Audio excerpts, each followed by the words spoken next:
Hay fantasmas que no habitan casas viejas. ¿Saben? Esos son los fáciles de espantar. Los peores son los que caminan entre nosotros, los que visten la piel de un amor que creíamos muerto. El mío, mi Mateo, regresó después de 60 largos años. Pero no volvió de la tumba como yo le rogaba en mis noches de soledad. No. Volvió de una vida que yo no conocía, una vida que construyó sobre mi duelo. Tenía 84 años cuando la verdad me golpeó, y créanme, duele más que cualquier hueso roto. Quédense conmigo, por favor. Escuchen mi verdad, porque a veces el amor más grande, ese que te consume el alma, esconde la herida más profunda, la traición más amarga. Necesito que alguien sepa, necesito soltar este peso que me ahoga desde hace tanto. 60 años. Se dice fácil, ¿verdad? 60 años vistiendo el luto en el corazón, aunque por fuera intentara sonreír. 60 años siendo la viuda de Mateo, el único hombre que amé, el que se me fue tan joven, tan lleno de sueños. O eso creía yo. Mi nombre es Elena, y esta es la historia de cómo mi vida, construida sobre la memoria de un amor perdido, se derrumbó como un castillo de arena cuando descubrí que mi duelo era una mentira. Nos conocimos en nuestro pueblito, allá lejos, donde el tiempo parecía ir más despacio. Él, Mateo, era pura chispa, con ojos que prometían aventuras y una sonrisa que desarmaba. Yo era apenas una muchacha, tímida, pero él me sacó del cascarón. Nos enamoramos con esa fuerza bruta de la juventud, esa que te hace creer que el mundo entero cabe en la mirada del otro. Nos casamos jóvenes, sin lujos, pero con el corazón rebosante de planes.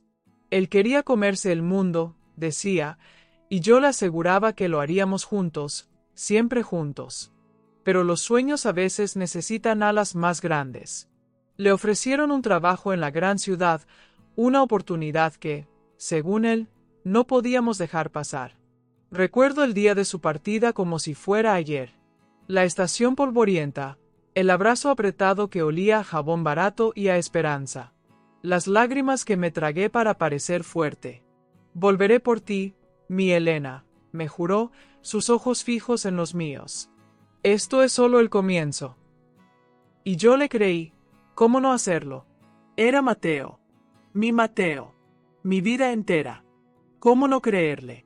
Su promesa era el sol que calentaba mis días. Los primeros meses fueron como él dijo, cartas llegaban, no tan seguido como mi corazón ansioso hubiera querido, pero llegaban. Papeles manchados con tinta y esperanza, hablando de la ciudad ruidosa, del trabajo duro, de cuánto me extrañaba. Pronto estaremos juntos, Elena, ya verás, escribía. Y yo leía cada palabra 1000 veces, apretando el papel contra mi pecho, sintiéndolo cerca a pesar de la distancia. Pero las semanas se volvieron meses, y los meses, años. Las cartas se espaciaron, se volvieron más cortas, más impersonales. La tinta parecía perder su calor. Yo le escribía, le contaba mis días sencillos, le preguntaba cuándo volvería, si todo estaba bien. Mis preguntas flotaban en el aire, sin respuesta. El silencio empezó a crecer entre nosotros, un muro invisible pero pesado, frío. Un día, casi 3 años después de su partida, llegó la noticia. No fue una carta de él. Fue un hombre, un supuesto compañero de trabajo, que apareció en mi puerta con la cara compungida. Dijo que había habido un accidente en la obra, que mi Mateo había fallecido. Así, sin más detalles. Sin un cuerpo que llorar, sin una tumba donde llevarle flores. Solo palabras frías, dichas por un desconocido. El mundo se me vino abajo. Recuerdo el grito ahogado, las rodillas que no me sostenían. ¿Muerto? ¿Mi Mateo? No podía ser. Era un error, tenía que serlo. Le rogué al hombre por más información, por algo, cualquier cosa. Dijo que la empresa era pequeña, que no había recursos, que lamentaba mucho mi pérdida. Y se fue, dejándome sola con un dolor tan inmenso que me partía el alma en dos. Organizamos un velorio simbólico en el pueblo, con los vecinos, con mi familia. Lloré hasta que no me quedaron lágrimas. Miraba su foto, la única que tenía de él sonriendo antes de irse, y no podía entender. Y así, a los 24 años, mi vida se detuvo. Me convertí en la guardiana de un recuerdo, la viuda de un fantasma, sin saber que custodiaba una mentira tejida con la cobardía más cruel. ¿Guardiana de un recuerdo? Sí, eso fui.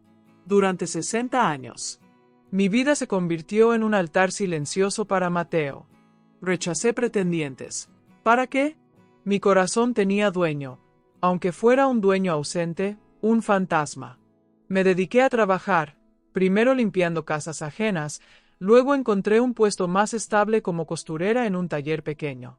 Las manos ocupadas, decían, ayudan a olvidar. Mentira. Las manos cosían, pero la mente volaba siempre al mismo lugar, a la imagen de su sonrisa, al sonido de su voz.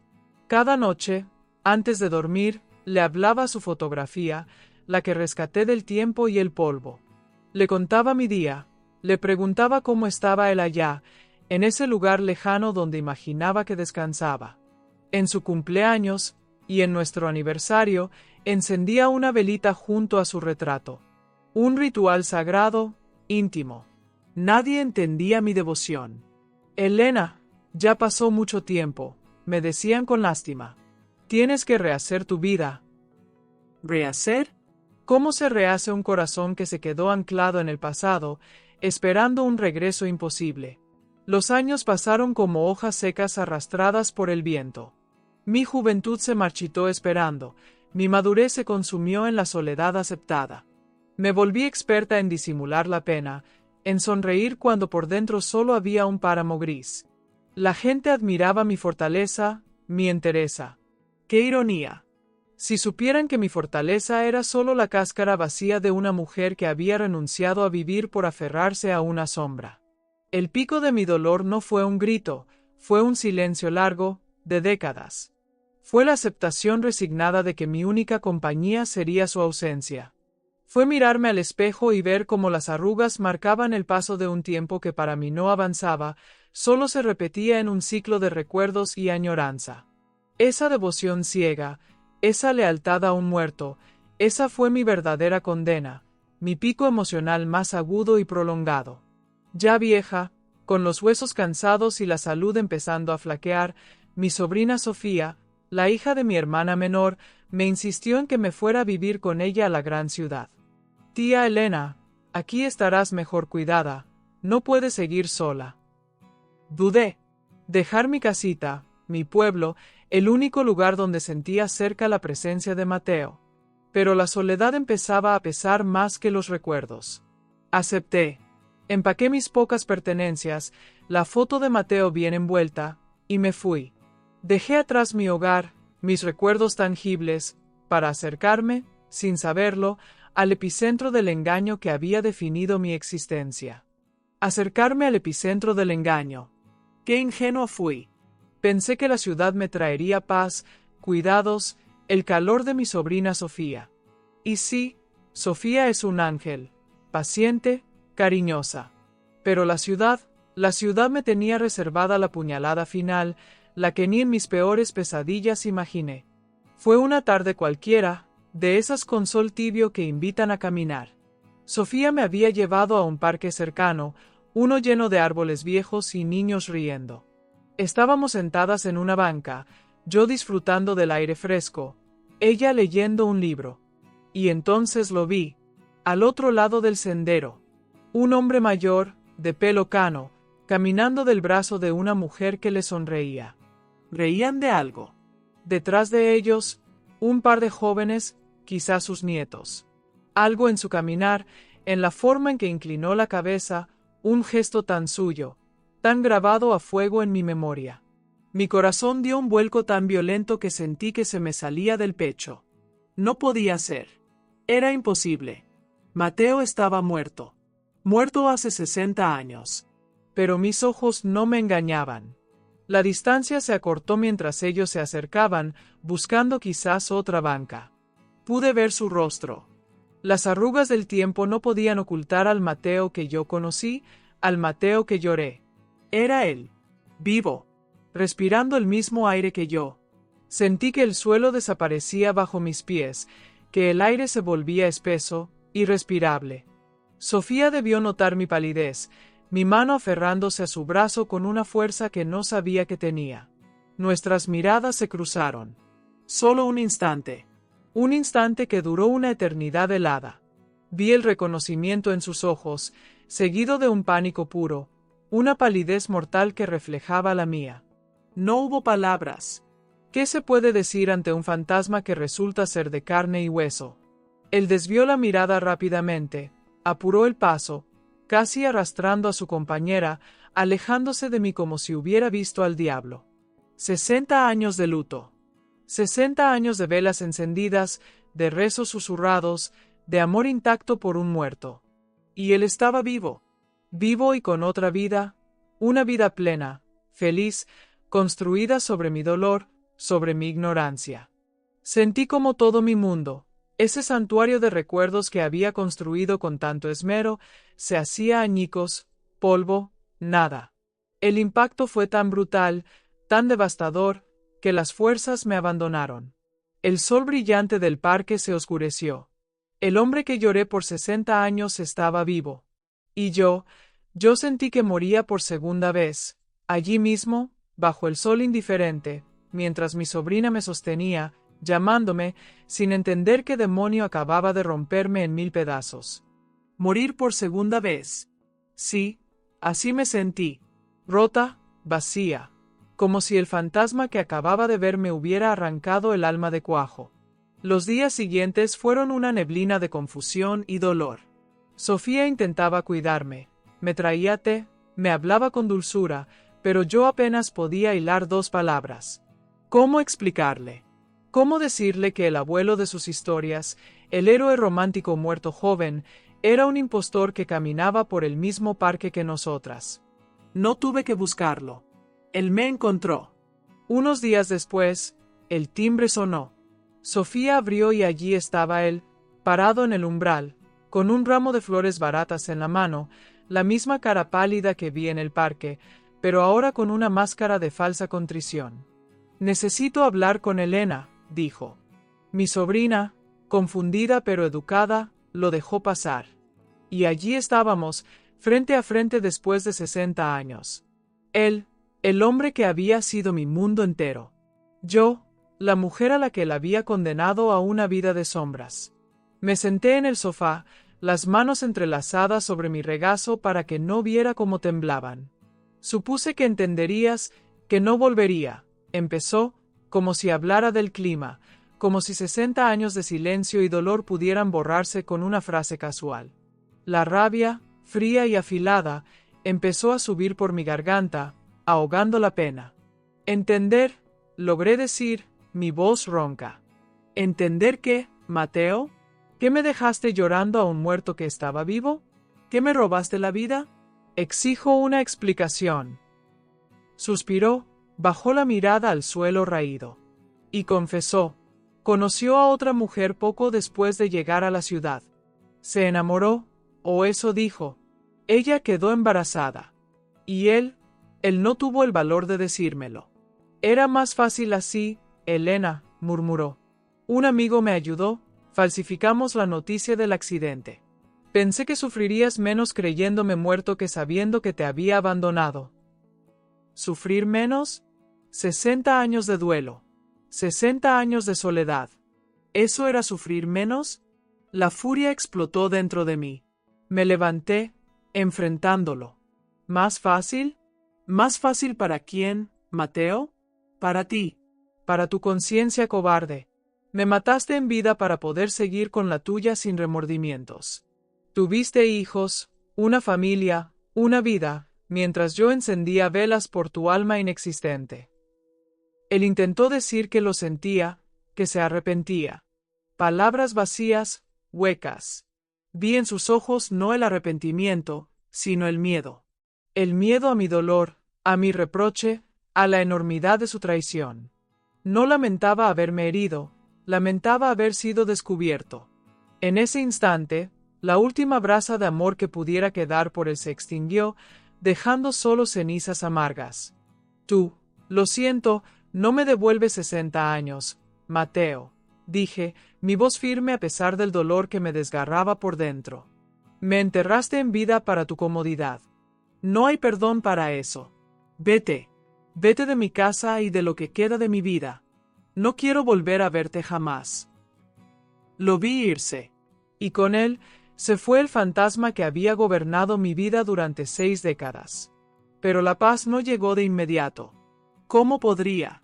Expulsarlo fue un acto de dignidad, sí, pero la herida seguía abierta, sangrando por dentro. Los días que siguieron a su visita fueron extraños. Una mezcla de rabia sorda, una amargura profunda que me sabía a metal en la boca, y un vacío aún más grande que el de la supuesta viudez. Todo se sentía contaminado por la mentira. Mis recuerdos de juventud, antes un refugio dulce, ahora estaban teñidos por la traición. ¿Fue real nuestro amor? ¿O fui yo la única que amó de verdad? Esa pregunta me taladraba el alma, día y noche. Mi fe, esa fe sencilla que me había sostenido, se tambaleó. ¿Cómo pudo Dios permitir tanto engaño, tanto dolor innecesario? Sofía, mi pobre Sofía, finalmente supo la verdad. No pude ocultárselo más. Ver la incredulidad y luego la furia en sus ojos me dio una extraña sensación de validación. No estaba loca. Mi dolor era real, justificado. Su apoyo incondicional en esos días fue mi único ancla. Ya no era la viuda de Mateo. Ese papel, esa identidad que había llevado por tanto tiempo, se había desvanecido con la verdad. Pero, ¿quién era yo entonces? Una mujer de 84 años, con una vida construida sobre cimientos falsos. Me costó mirarme al espejo y reconocerme. La viudez inventada por él, paradójicamente, se sentía más real, más definitoria, que la vida que él había vivido sin mí. El tiempo, dicen, lo cura todo. No es verdad. El tiempo no cura, solo enseña a vivir con las cicatrices. Aprendí a vivir con la mía, una cicatriz enorme que atraviesa mi pasado y marca mi presente. Ya no lloro por Mateo, el muerto. A veces, siento una punzada de rabia por Mateo, el cobarde. Pero sobre todo, siento una profunda compasión por la Elena joven, la que esperó y amó con tanta inocencia, sin saber que su devoción era un barco navegando hacia un puerto inexistente. He sobrevivido. Eso es lo que importa ahora. Las heridas siguen aquí, claro, son parte de mi historia, de quién soy.